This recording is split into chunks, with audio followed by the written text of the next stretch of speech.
Olá, alunos do 8º ano. Aqui é Leonardo Montes, professor de História, trazendo mais um vídeo para vocês, dessa vez explicando as questões da semana 2 e 3 do nosso PET 7, ok?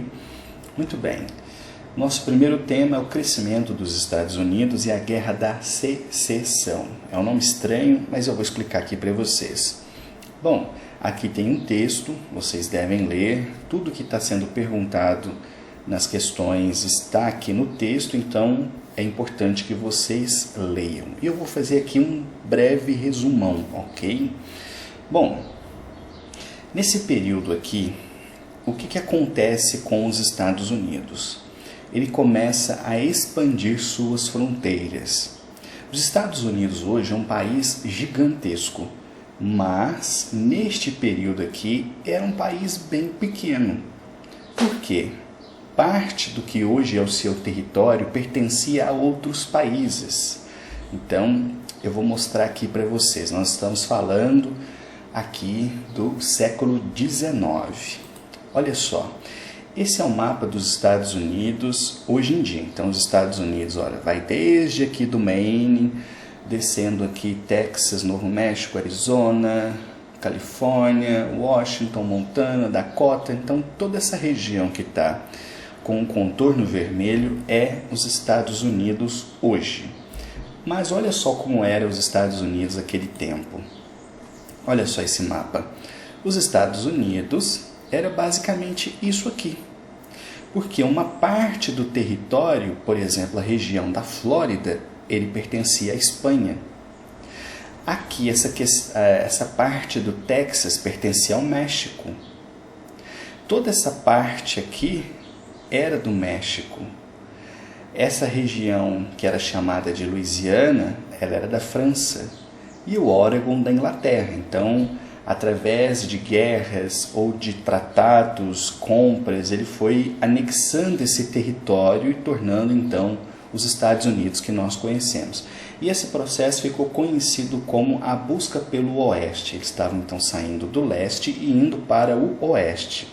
E aí, se você já assistiu aqueles filmes de faroeste, né, os cowboys com as suas armas, assaltos a trens, a carruagens, tudo isso faz referência a esse período em que se estava buscando colonizar essa região, ok? Então, assim, esse país foi crescendo e se tornou gigantesco. Muito bem, então é disso aqui que o texto está falando. E ele vai destacar aqui dois pontos importantes. O primeiro é a chamada doutrina Monroe, que praticamente vai dizer a América para os americanos, isso é, eles não queriam saber de nenhum país europeu intervindo na América. E aqui, quando eu falo América, não estou falando dos Estados Unidos, estou dizendo todo o continente, ok? E foi uma doutrina que vai inaugurar, por assim dizer, o imperialismo dos Estados Unidos. Ou seja, eles não queriam nenhum país europeu botando as mãos aqui, mas eles queriam ter esse controle, esse protagonismo, vamos dizer assim, de todo o cenário político e econômico aqui nas Américas. Bom, e aí a gente chega aqui no ano de 1860, quando o Lincoln se torna presidente dos Estados Unidos. Ele era contrário à escravidão e as tensões entre os estados estavam à flor da pele.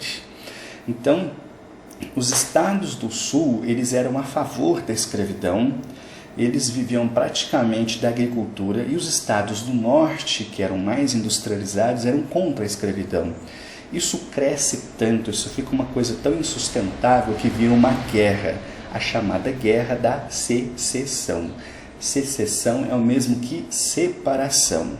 Então, o que acontece é que os estados vão formar alianças, enfim, vai ter uma guerra civil que vai acabar apenas aqui no ano de 1865, deixando muitos mortos, e aí sim, então, um Estados Unidos forte, consolidado por ter esmagado qualquer revolta, qualquer intenção de separação do seu território. Mas, como eu disse, leiam aqui o texto, leiam aqui sobre a doutrina Monroe, vocês vão ver que é uma coisa muito interessante. E aqui as perguntas, vamos lá.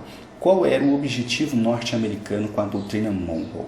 Então, o que ele queria com isso, né? Eu expliquei, mas também está no texto. Principalmente observem essa questão de manter os países europeus para lá, não deixar que eles intervenham na América. 2. Cite o impacto da ocupação dos territórios do oeste americano para as comunidades indígenas. Essa é uma questão muito interessante porque esse processo de ir do leste para o oeste, formando novas colônias, novas cidades, novos estados, o conflito com os povos indígenas foi muito forte. E infelizmente o saldo não foi muito bom para as comunidades indígenas. Então leia o texto está falando disso, vocês conseguem resolver. E a 3. Quais as principais diferenças sociais entre os estados do norte e do sul nos Estados Unidos do século XIX? Por que essas diferenças levaram ao conflito armado?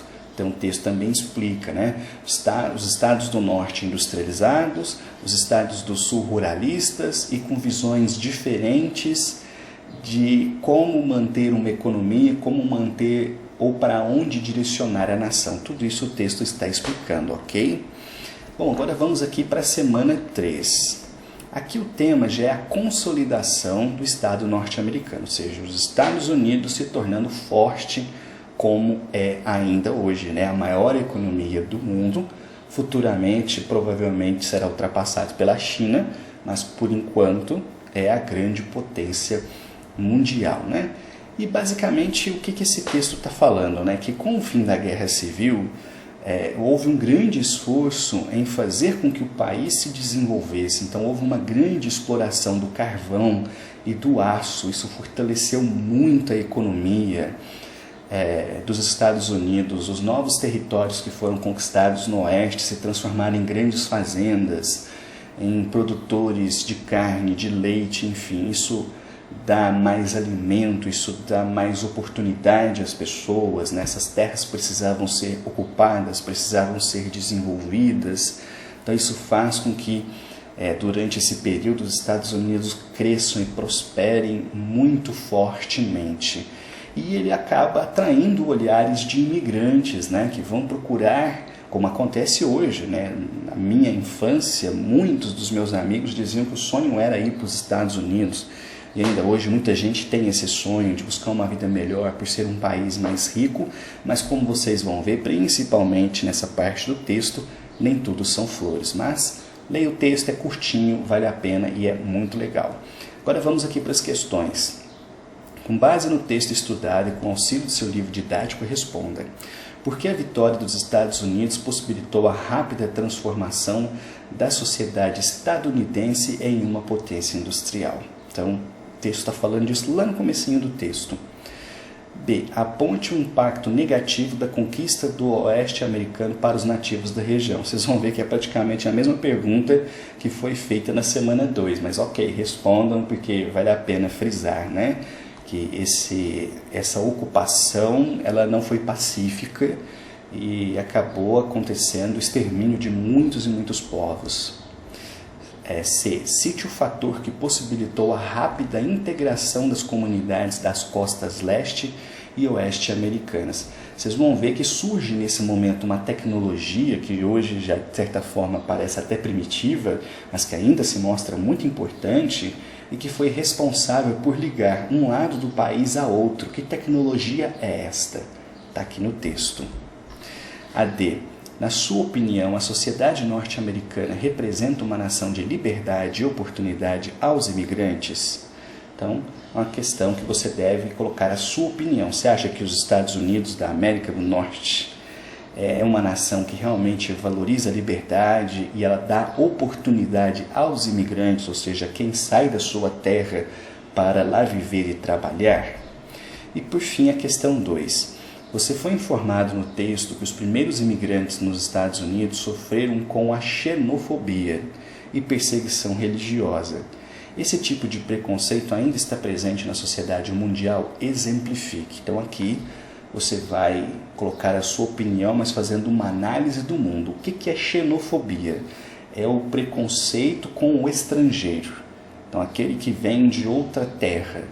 Então quando essas imigrações chegaram aos Estados Unidos, esses primeiros imigrantes sofreram muito, porque era uma comunidade que não aceitava muito bem essa chegada do estrangeiro e principalmente essa liberdade religiosa, já que é um país eminentemente protestante. Então, a pessoa que era católica sofria preconceito, a pessoa que tinha uma outra religião também sofria um preconceito. Então, leia aqui essa definição e faça uma análise, dê a sua opinião no que se refere à xenofobia no cenário mundial, ok? Essas são as questões da semana 2 e 3. Qualquer dúvida, qualquer dificuldade, me chamem, estou aqui para ajudá-los. Um abraço.